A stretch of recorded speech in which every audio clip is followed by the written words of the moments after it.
Alright, this video is on meiosis, and the purpose of meiosis, its main thing is to create, or its only thing is to create sex cells, okay, that contain half the number of chromosomes found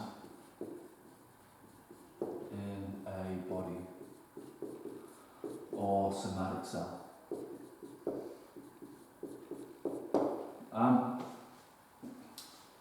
Meiosis is a type of cell division that creates sex cells. It's very different to mitosis. The purpose of mitosis, if you remember, mito, was all about producing identical body cells. Identical in the fact that they have exactly the same DNA. Identical in the fact that they've got the same DNA because you want them to produce the same proteins to be able to carry out whatever function that cell does. Okay? So, for example, if the cell in, say, my hair follicle was different, then I might get a different coloured hair or a different shape of hair. In other words, from curly to straight and things like that. But what mitosis' main purpose is to create identical body cells so they carry out the identical function. There's no point in repairing it, a cut or a graze in your skin if the skin cell's not going to carry out its function. So it's very important that mitosis produces identical body cells. This is not mitosis, this is meiosis.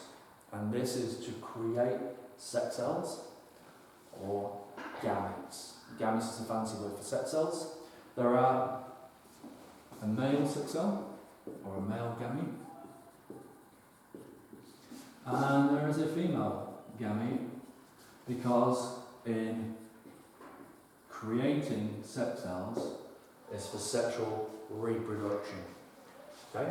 In the males, you will have either a sperm in animals or pollen in plants. In females, it's just the ova, otherwise known as the egg. Okay? In human beings, a female was born with all of her eggs, all of her ova, okay, and then just releases them once a month once she hits like the proper age, it's puberty. In males, once we hit puberty, the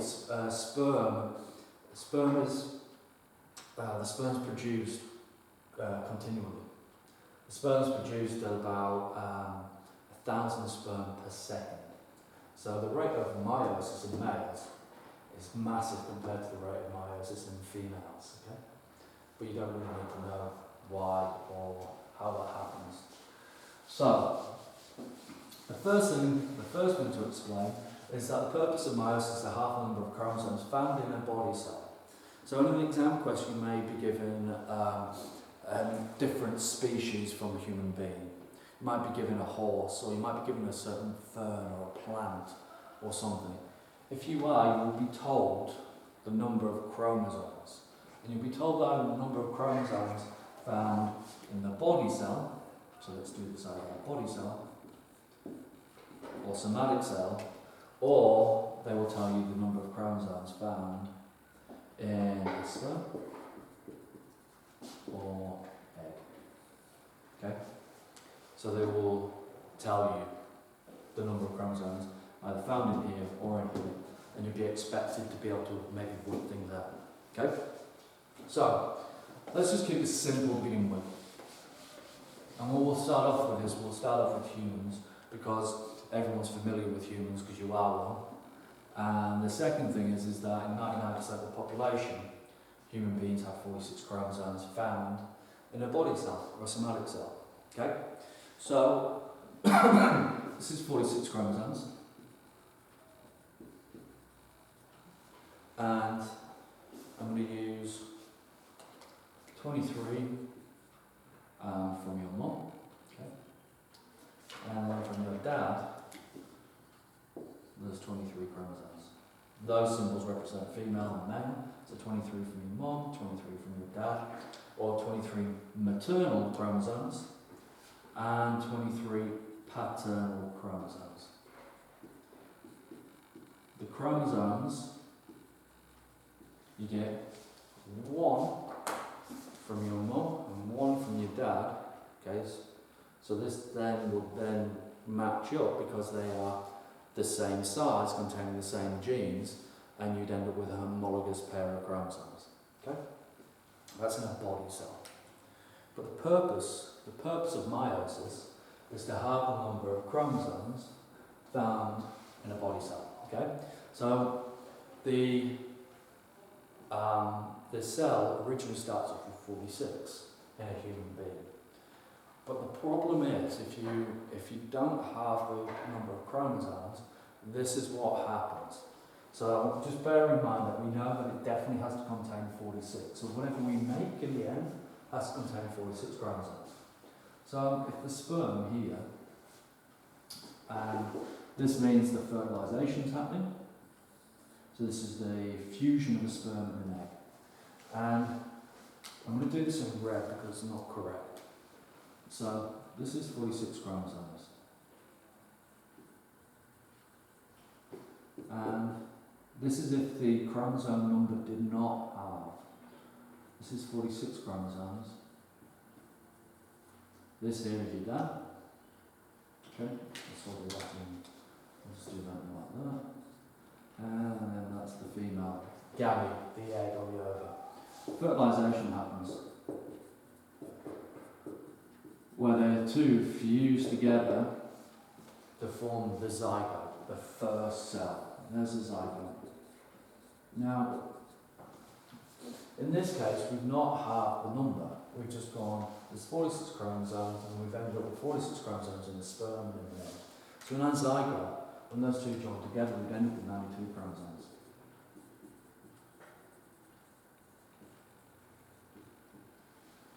So there is a couple of things with chromosomes, with the very few exceptions, very, very few exceptions, you actually need the right number of chromosomes to 1, be born, 2, to be able to survive in the world. Okay, so there are a number of chromosomal diseases that you might have heard of, like Turner syndrome and Down syndrome, where they have either, in the case of Down syndrome, 47, in the case of Turner's 45, and there are consequences because of that, and they need to be looked after to be able to survive in the world.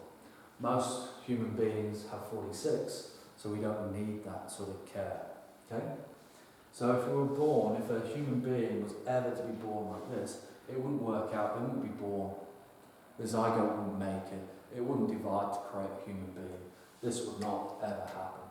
This would never, the baby would never be born. So this can't happen. This is completely wrong, okay?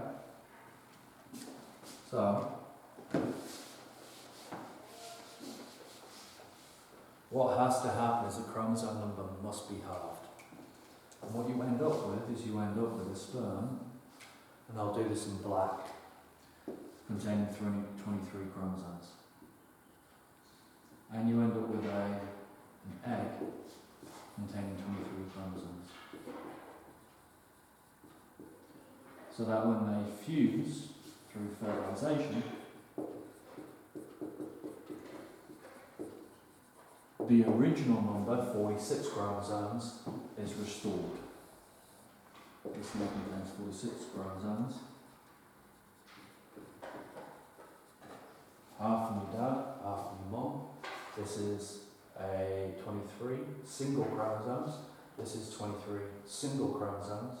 And when you add the two together, you end up with 46 chromosomes, or 23 pairs. 23 from your dad and 23 from your mum, to give you a total of 46 chromosomes, okay?